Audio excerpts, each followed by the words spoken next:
Hello dear student, आज हम लोग ट्रिग्नोमेट्रिकल इक्वेशंस पढ़ेंगे, उसके सॉल्यूशंस क्या होते हैं। तो सबसे पहले सॉल्यूशन ऑफ ट्रिग्नोमेट्रिक इक्वेशन हमने ये नोट किया है।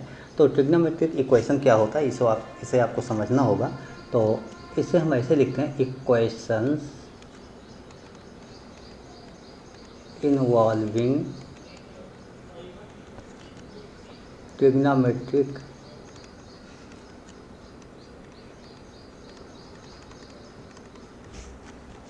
functions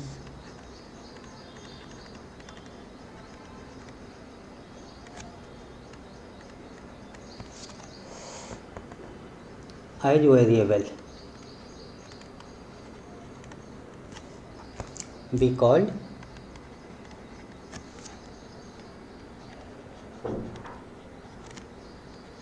trigonometric equations. ये हो गया इक्वेशन, ई क्यू उस पर एन लिख दिया तो इक्वेशन हो गया। Equation involving trigonometric functions as variable be called trigonometric equations. तो देखिए हमने यहाँ पर ये बता दिया कि इक्वेशन इन्वॉल्व क्या हो रहा है, ट्रिग्नोमेट्रिक फंक्शन इन्वॉल्व हो रहा है।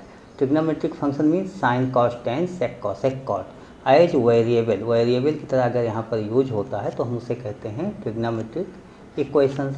ट्रिग्नोमेट्रिक इक्वेशन, अब एग्जांपल के लिए जैसे मान लीजिए मैंने ऐसे लिख दिया भाई sine cube x equal to cos 2x।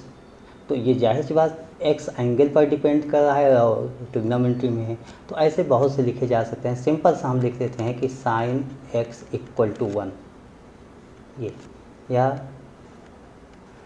Cos x equal to sec x. तो ये जितने लिखे गए हैं सभी ट्रिग्नोमेट्रिक इक्वेशन हो गए। इनको सॉल्व कैसे करेंगे? देखिए जब हम ट्रिग्नोमेट्रिक इक्वेशन सॉल्व करते हैं तो हमारे पास दो वैल्यू आती है, दो तरीके से हम सॉल्व करते हैं। सबसे पहला हमारा होता है प्रिंसिपल सॉल्यूशन।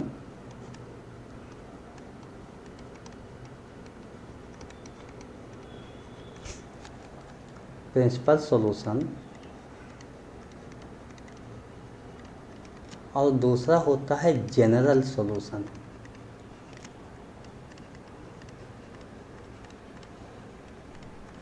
तो एक एक करके हम पढ़ेंगे। सबसे पहले हम लोग प्रिंसिपल सॉल्यूशन पढ़ते हैं।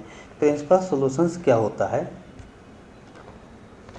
देखिए जिसमें सॉल्यूशन आप ये कह दो ट्रिग्नोमेट्री इक्वेशंस के जिसमें x की वैल्यू 0 से 2 पाई के बीच में इंतमाल 0 to 2 पाई हो, इसी को हम कहते हैं प्रिंसिपल सॉल्यूशन। और जनरल सॉल्यूशन, दोनों के लिए थोड़ा सा हम आगे आपको ले चलते हैं। यहाँ पर ये देखिए इस तरीके से है, अगर इसी कर्व में जैसे मैं यहाँ 0 होता है, यहाँ π/2 पाई 3π/2 और इसमें 0 से स्टार्ट करके कोई भी आंसर यहाँ से लेके यहाँ तक आ जाए, यही 0 2 पाई हो जाता है एक राउंड के बाद। तो 0 से 2 पाई के बीच में आ जाता है कोई भी x की वैल्यू, उसे हम कहते हैं प्रिंसिपल सॉल्यूशन, ये हो जाएगा।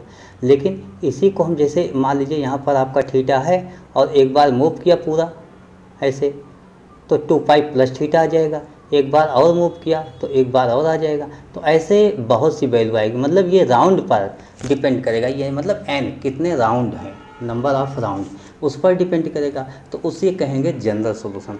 अब हम लोग प्रिंसिपल सॉल्यूशन जनरल सॉल्यूशन दोनों पढ़ेंगे। अभी कुछ एग्जांपल्स लेते हैं principal solutions of trigonometric equations.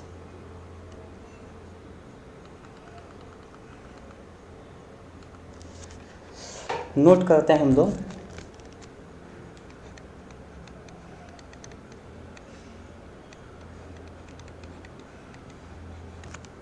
Principal solutions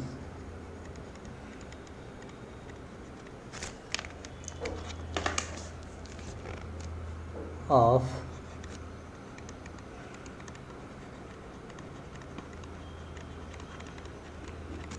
trigonometric equations. चलिए तो हम लोग कुछ एग्जांपल ले लेते हैं। जैसे है आपका फर्स्ट क्वेश्चन कि फाइंड द प्रिंसिपल सॉल्यूशंस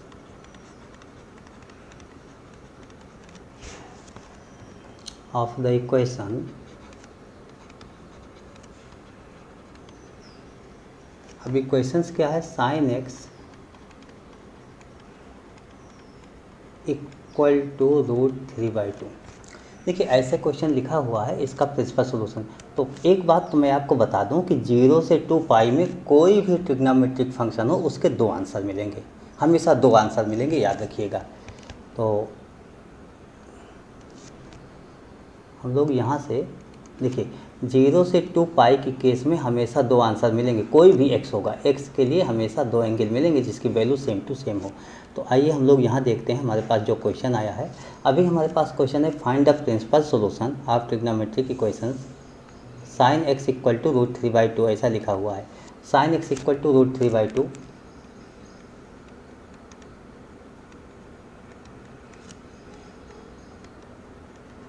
√3/2। देखिए ये तो कुछ बातें आपको याद होनी चाहिए कि साइन x की वैल्यू √3/2 कब होती है। तो √3/2 आपके पास साइन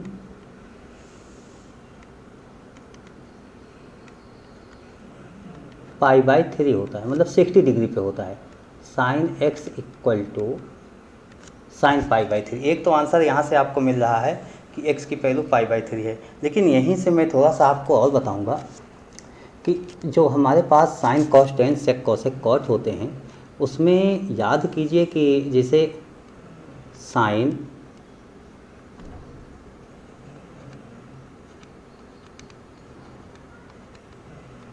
पाई माइनस थीटा अगर कहीं लिखा हो तो ये क्या होता है, साइन थीटा। तो इसका मतलब हुआ साइन π/3 को हम ये लिख सकते हैं साइन पाई माइनस π/3। देखिए पाई माइनस π/3 साइन 2π/3, ये साइन x की वैल्यू हो गई। अब याद कीजिए आपके पास जो यहाँ पर फर्स्ट कंडीशन थी, यहाँ से अगर x की वैल्यू देखा जाए तो π/3 होनी चाहिए थी, और इस केस से अगर मैं x की वैल्यू देखूँ तो x इक्वल टू 2π/3, और दोनों π/3 2π/3 कहाँ, 2π/3 कहाँ पे, 0 से 2 पाई के बीच लाई कर रहा है। Therefore x equal to π/3 and 2π/3, ये आपका आंसर हो गया। ऐसे हम एक और क्वेश्चन लिख लेते हैं। एक और क्वेश्चन लिखा जाता है। देखिए ये जो न्यू क्वेश्चन है मैंने इसको नोट कर लिया। क्वेश्चन इस तरीके से नोट किया कि find the principal solution of the equation sec x equal to 2। Sec x equal to 2, देखिए सेक x इक्वल टू 2 दिया गया। हो सकता है सेक x के फार्मूले में आपको कुछ प्रॉब्लम हो रही हो, वैसे प्रॉब्लम नहीं होनी चाहिए, लेकिन अगर प्रॉब्लम भी हो रही है तो आप इसको कॉस में बदल लेना, कॉस x इक्वल टू 1/2 कर लेना, उससे सॉल्व करना। लेकिन मैं ऐसे सॉल्व करता हूँ। तो सेक x इक्वल टू 2। अब आप याद कीजिए यहाँ पर कि सेक मतलब ASTC फार्मूला देखें तो कास A यहाँ पर पॉजिटिव होता है, यहाँ पर दोनों पॉजिटिव होता है, यानी हमें आंसर यहीं से मिलेगा सेक का भी, क्योंकि कॉस और सेक एक दूसरे के रिवर्स होते हैं।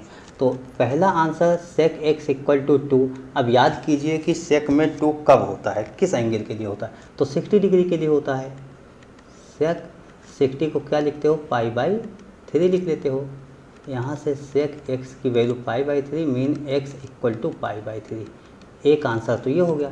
लेकिन जब फोर्थ क्वाड्रेंट में लिखने की बात होगी तो आप ये लिखोगे कि भाई एक फार्मूला मुझे मालूम है, sec 2 pi minus theta equal to positive में सेक थीटा होता है, तो यही वैल्यू हम यहाँ लिख देंगे, यानी सेक x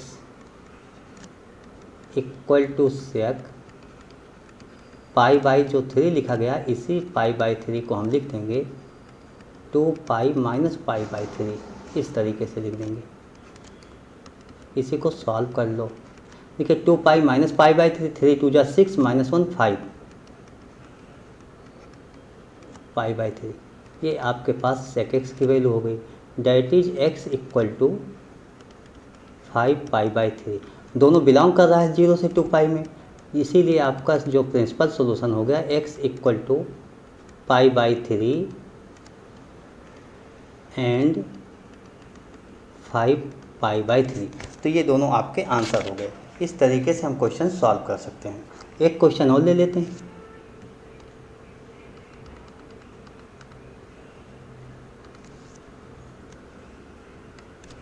एक क्वेश्चन मैं लिखता हूँ। देखिए, नया क्वेश्चन मैंने नोट कर लिया। क्वेश्चन ये है, find the principal solutions of the equation tan x equal to -1/√3। हम tan x equal to -1/√3 note कर लेते हैं। tan x equal to -1/√3। देखिए, मैंने ये बताया था कि हमेशा दो आंसर मिलेंगे। तो इसको कैसे सॉल्व करोगे? देखिए, अभी हमें आप ये कह सकते हो मुझे बहुत वैल्यू नहीं याद है, पॉजिटिव वैल्यू याद किए हैं 0 से 90। तो ठीक है भाई, 0 से आप 90 याद किए हो तो कोई प्रॉब्लम नहीं। ऐसे केस में क्या करोगे, माइनस तो लिखो ही आप। 1/√3 tan में कब होता है पहले आप ये तय करो, और 1/√3 जब tan में होता है वही वैल्यू आपको नोट कर लेना है। तो 1/√3 tan π/6 के लिए होता है।